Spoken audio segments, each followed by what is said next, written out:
थे, आज इस उम्मत को हुआ क्या गए। बस मैं अक्सर कहता हूँ कि बस दिल के पपोले जल उठे, सीने के दाग से इस घर को आग लग गई, घर के चिराग से अपने अपनों का खून बहाने पे लगे हैं। जो कोई तरक्की करता तो उसकी टांग खींचना शुरू कर देते हैं, उस पे झूठे इल्जाम लगा करके उसको जेल भेज दिया जाता है। कितने बेगुनाह जेलों के अंदर पड़े हैं, उनके बच्चे यतीमों की जिंदगी गुजार रहे हैं। वो शर्म कर, अगर तेरी वजह से किसी के बच्चे की आंख में आंसू आ गया, अल्लाह कब्र में गिरा के इतना रुलाएगा, इतना रुलाएगा कि आंसू कम पड़ जाएंगे, कोई आंसू पोंछने वाला नसीब नहीं होगा। और याद रख, अगर कब्र में राहत की नींद सोना चाहता है, सुकून की जिंदगी गुजारना चाहता है, किसी की आंख की आंसू का सबब न बनना, किसी की तड़प का सबब न बनना, किसी के दर्द की वजह मत बनना। अगर सुकून चाहता है तो तड़पते दिल का करार बन जा, बहती आंख को आंसू सुखा दे, मुस्कुराते हुए रोते हुए लोगों के लबों पे मुस्कुराहट ला दे। खुदा की कसम, जब तू कब्र में पहुंचेगा वो यार तख्ते दाद में लगाए जाएंगे, तेरी कब्र में जन्नत की खिड़की अल्लाह करम से पहले वहां फरमाता है। बेहतर करो हालात, एक दूसरे के पीछे न पड़ो बस, वरना सच्चाई तो ये है कि मैं वो चिराग था जो आधियों में जलता रहा, मेरे ही घर की हवा ने बुझा दिया है मुझे। हमें तो अपने ही तबाह करने पे लगे हैं। खुदा के वास्ते अब भी एक हो जाओ, एक हो जाओ, एक हो जाओ। इसी में भलाई है, इसी में खैर है, इसी में बका है। अगर तुम इसी तरह लड़ते रहे तो वो जो कहा था डॉक्टर इकबाल ने, मुत्तफिक मुत्तहिद होगे तो कहलाओगे गाजी, वरना मुख्तलिफ होगे तो किस्तों में सफाया होगा। आज लोग कुछ समझते हैं कि मैं तो बीजेपी में हूँ, मुझे तो कोई कुछ कर ही नहीं सकता है। एक पॉलिसी याद रखो, पहले अपनी तबाही की नजारे पड़े ही नहीं है, कभी कभी गए नहीं मदरसे, पता क्या होगा। जब पहले कौमें काटी गई ना, मुस्लिम जब भी नुकसान हुआ उनको दो किस्तों में पहले बांटा गया।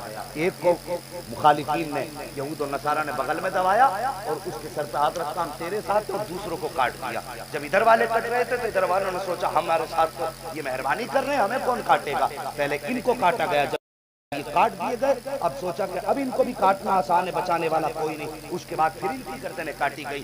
यही आज पॉलिसी है दोगली, आज आधे आधे करके मारे जा रहे हो और लोग ये समझते हैं मैं इसकी बगल में उपज जाऊंगा। नहीं, याद रखो, जब जंगल में आग लगती है ना तो फिर वो आग छोटे बड़े पेड़ नहीं देखा करती है, जिधर से निकलती है जला के खाक करती है। बस यूं याद रखो और बस ये अपने दिल में ये ख्याल पैदा कर लो, हमें इत्तेफाक की जिंदगी गुजारनी है। ये मत सोचो मेरा दरवाजा बंद है, अभी तो उसका घर लूटा जा रहा है, मैं महफूज हूँ। आज इसकी बारी है तो कल तेरी बारी है, आज इसकी बारी है कल तेरी बारी है, कल तेरी है परसों मेरी है। अगर यही हालात रहे तो बचेगा कोई नहीं। एक ही सब में खड़े हो गए महमूद और अयाज, ना कोई बंदा रहा ना कोई बंदा नवाज। ये तुम्हारी फितरत थी, तुम जहाँ खड़े होते थे कलमा पढ़ने वाले एक नजर आते थे। आज इख्तिलाफ की वजह से हम तबाह होते जा रहे हैं, बर्बाद होते जा रहे हैं। और यार तेरे भाई ने इंच भर जगह ले ली है तो तेरा क्या बिगड़ गया। तूने उसको तबाह करने के लिए, फंसाने के लिए लाखों रुपए लगा दिए। इतने की तो पीसा भर जमीन ले लेता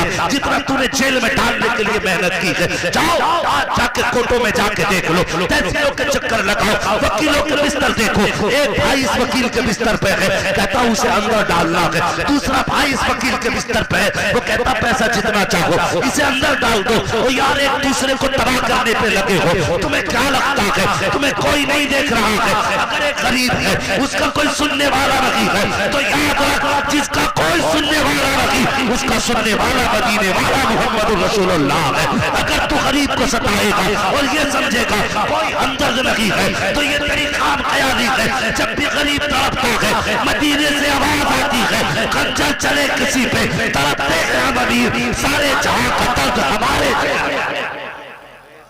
सफों में इत्तेफाक पैदा करो, सफों में इत्तेहाद पैदा करो, प्यार पैदा करो, मोहब्बत पैदा करो, एक दूसरे की मुखालफत ना करो। आपस की रंजिशें हैं, घर बैठ के सुलझा लो। तुम्हारे आपस के झगड़े हैं, चार भाइयों को बैठा के इख्तिलाफात खत्म कर लो। खुदारा कोर्ट कचहरी तक न जाओ, कोर्ट कचहरी के चक्कर न लगाओ। तुम तो वैसे ही निशाने पे हो, इतनी सी बात पे तुम्हारी नस्लें तबाह की जा रही हैं। खुदारा समझो, किस दिन समझोगे, न समझोगे तो मिट जाओगे हिंदी मुसलमानों। तुम्हारी दास्तां दास्तां तक भी न होगी।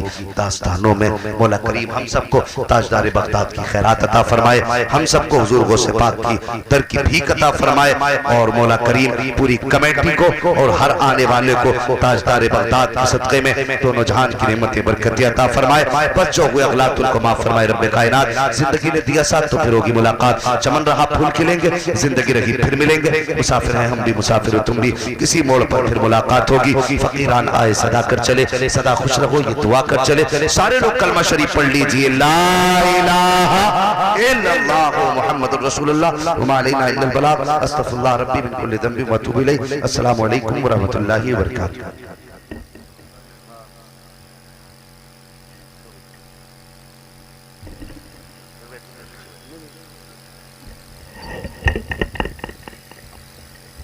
का दरबारी पहलवान है ना, मुझे इसी से कुश्ती लड़नी है। अल्लाह अकबर। जब इतना सुना ना, बादशाह ने कहा मंजूर है तेरा चैलेंज।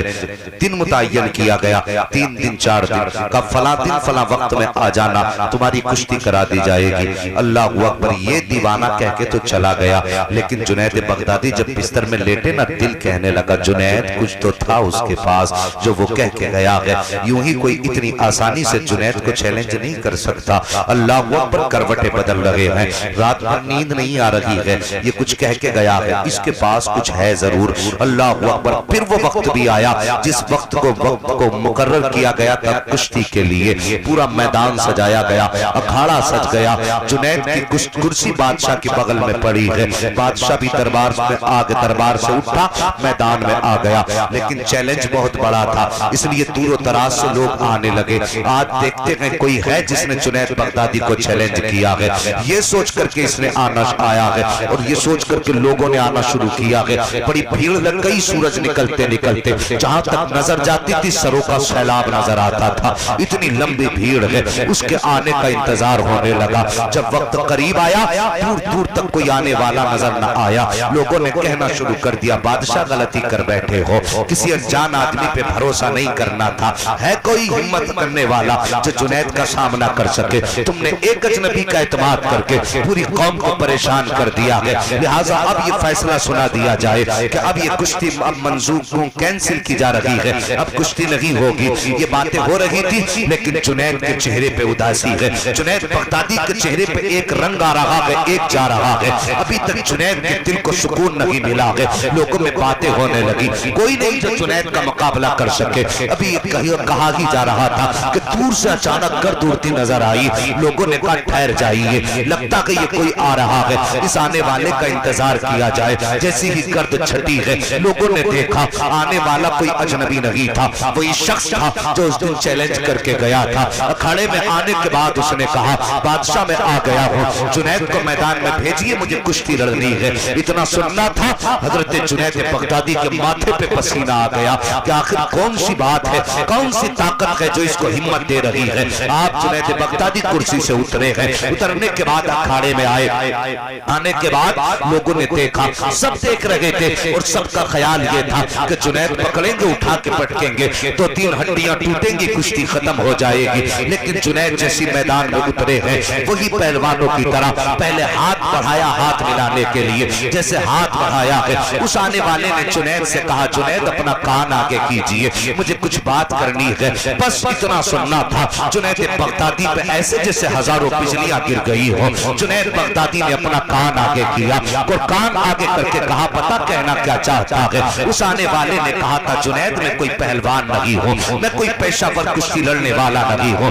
फिर कहा, मैं मुस्तफा का शहजादा हूँ, मैं आले रसूल हूँ, सैयदजादा हूँ। अल्लाह अकबर। इतना सुनना था। कहने लगा, जुनैद मैंने सुना है जो तुमसे कुश्ती जीत जाएगा उसे इनाम से नवाजा जाएगा। कहा, जुनैद मेरी मजबूरी यहाँ लेकर के आई है, मैं कभी इस मैदान में न आता। जंगल के अंदर एक पेड़, दरख्त और घास के पीछे मेरे बच्चे बैठे हुए हैं। गरीबी इतनी है कि बदन के कपड़े फट चुके हैं। गुर्बत का आलम यह है कि कई दिन का फाका हो चुका है, लेकिन हया हाथ फैलाने की इजाजत नहीं देती है। हम मुस्तफा के शहजादे हैं, इसलिए भीख नहीं मांग सकते हैं। सुना ये था कि तू जुनैद है और मैं तेरे पास आया हूँ, आज तुझे मुस्तफा का वास्ता देता हूँ। जुनैद आज मुझसे कुश्ती हार जा, वादा करता हूँ यहाँ की हार कबूल कर ले, कयामत में बख्शिश की ताज तुझे अता करा होगा।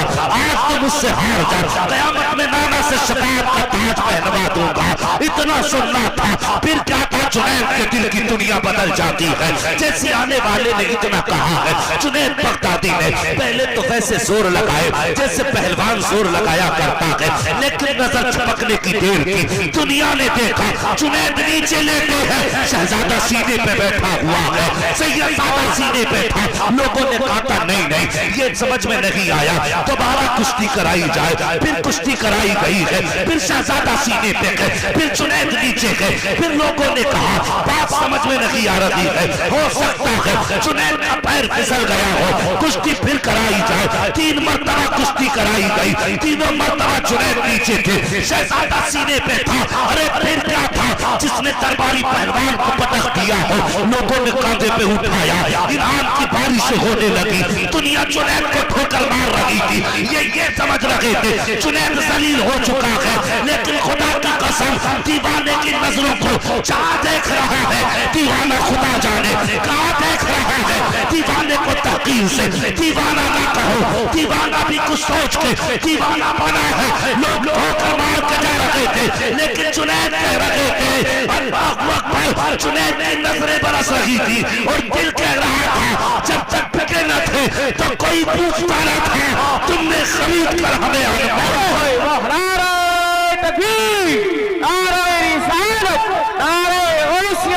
मसलके आला हजरत जश्न गौसुल बरा अल्लामा मुफ्ती अहमद साहब किबला जिंदाबाद जिंदाबाद, वाह वाह जिंदाबाद, वाह भाई वाह। यार सैयदजादे के लिए वक्त का पहलवान कुश्ती हार गया, लोगों ने ठोकरें मारी, किसी ने पैर मारे, कहा अब तू किसी लायक नहीं रह गया, अब तू किसी लायक नहीं रह गया। अल्लाह अकबर, यही जुनैद है। फिर उठे, कपड़े झाड़े, सीधे गए, बिस्तर पे जाके लेट गए, जाके लेटे बिस्तर पे, कहने लगे या अल्लाह कयामत कब आएगी, या अल्लाह कयामत कब आएगी, और कब सैयदजादे का वादा पूरा होगा, कब सैयदजादे का वादा पूरा होगा।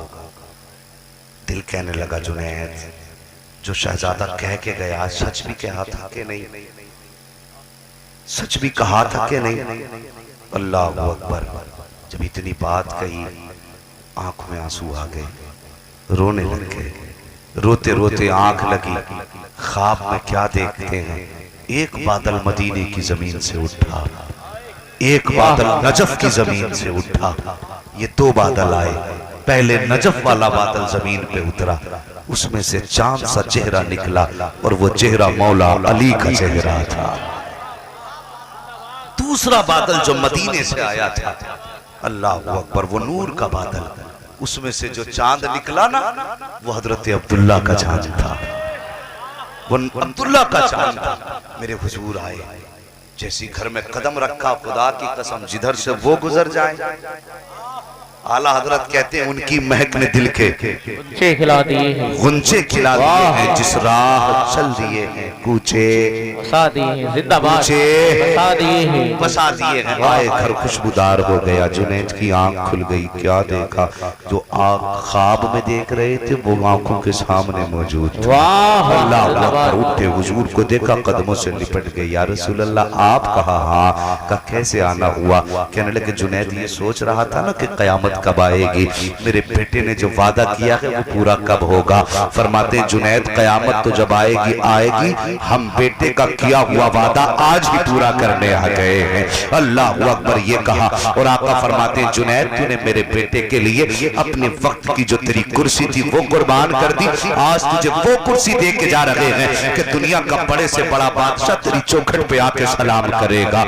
अल्लाह अकबर, ये कह के हुजूर तो वापस चले गए। लेकिन जब सुबह का सवेरा हुआ है, अभी जुनैद बिस्तर से नहीं उठे गए, लोगों का हुजूम दरवाजे पे है, लोगों की भीड़ लगी है दरवाजे पर। अल्लाह अकबर, जुनैद बगदादी ने दरवाजा खोला, क्या देखते हैं वक्त का बड़े से बड़ा ताजदार जुनैद बगदादी की चौखट पे खड़ा है। हर आलिम आज जुनैद की चौखट पर है, हर वली उस वक्त का जुनैद की चौखट पे खड़ा है। अल्लाह अकबर, कोई कहता जुनैद मेरे हक में दुआ करे, कोई कहता मुझ पे नजरे करम करे, कोई कहता मेरी तरफ तवज्जो करे, कोई कहता मुझे भी देख ले, एक निगाह के करम इधर भी हो जाए। जुनैद की आंखें बरस रही थी, या अल्लाह ये क्या मामला है जो मैंने देखा, मैं जानता हूँ, इनको किसने बता दिया।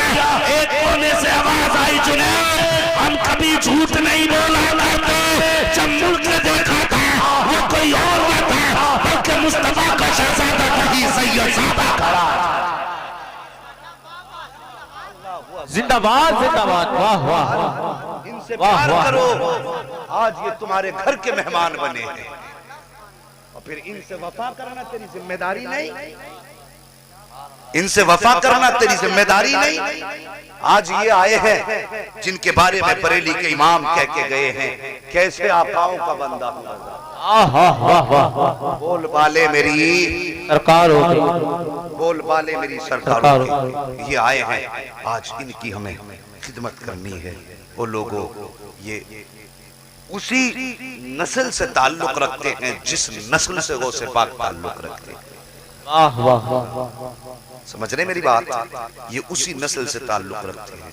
अल्लाह अकबर। खाते हैं तेरे दर का, पीते हैं तेरे दर का, पानी है तेरा पानी, दाना है तेरा, दाना है तेरा दाना। ये उसी नस्ल से ताल्लुक रखने वाले लोग हैं। अल्लाह अकबर। इनकी निस्बत है। मैं एक बात कह दूं आप लोगों से, हम अपना इश्क हुजूर से देखें और गौसे पाक का इश्क हुजूर से देखें। सुने मेरी बात को, अपना इश्क हुजूर से देखें कितना है और गौसे पाक का इश्क हुजूर से देखें कितना है। आज कोई बंदा कह देना भाई मदरसे के लिए 100 रुपए चाहिए, तो आदमी जेब झाड़ के कहता नहीं मौलाना 10 ही रुपए पड़े है, मदरसे के लिए 10 रुपए नहीं है। मदरसा किसका घर है, किसका घर है? बोल नहीं रहे हो। कुरान खानी करने कौन आता है? मदरसे वाले आते हैं या कौन आता है? मदरसे वाले आते हैं ना। तीजे में कौन काम आता है? बोले, अगर सच्ची हो तो बोले, वरना मुंह बंद रख रहे हैं। कौन? मदरसे वाले। बंदा कहता है 10 ही रुपए पड़े थे, ये रख लो, कभी फिर दे दूंगा। नहीं, दिल में अगर गुंजाइश हो ना तो फिर कमी नहीं रहती, कमी नहीं रहती। लेकिन एक बात मेरी सुने, भाई शरीफ अख्तर साहब, अब्बास निजामी साहब, हजरत मुनाज़िर हुसैन बदायूनी साहब क़िबला ये तशरीफ फरमाए। हमारा अजीब हाल हो गया, हम नात को समझते कम है, समझते कम है नात को, और उसके लबो लहजे पे ज्यादा फिदा होते हैं। जिसने ज्यादा है कर दी तो कहते वो बहुत पहुंचो हुआ शायर है भाई, है निरे गड्ढे डाल के चला चला है। ये गड्ढे सिर्फ माइक तक रह जाते हैं, लेकिन अगर कोई संजीदगी से हुजूर की नात पढ़े ना और उसे यहाँ से सुना जाए तो ये जो यहाँ से गड्ढे पड़ते हैं ना, ये यही रह जाएंगे, और जो यहाँ के गड्ढे होंगे वो कयामत में भी नजर आएंगे। वाह वाह, जिंदाबाद। मेरी एक बात समझ में नहीं आती, हजरत वो एक साहब नात पढ़ ले और निरे बिल्कुल खालिस गाने के लहजे पे, और जवान खड़ा हुआ, मेरी समझ में बात नहीं। भाई पैसे देने ना तो ऐसे रख दे, है तुझे देने ही तो है, 10 बार में देने तो कैसे दे दे भाई, यूं ये अजीब हाल है। ये कहां से चल के तरीका कहां आ गया? खुद सोचें इस बारे में, ये तरीका कहां से चल के कहां आया है। मैं किसी को शर्मिंदा नहीं करूंगा, मैं बस चाहता हूं कि ये खराबियां खत्म हो। हाँ, मैं चाहता हूं, मैं मुझे ये नहीं, मत दो मुझे पैसा, मत दो, मगर ये है जिसे भी दो ना इज्जत से दे, हैं? और जो नात पढ़ रहा है वो तो आपसे बड़ा ही है ना, जो तकरीर कर रहा है वो भी आपसे बड़ा।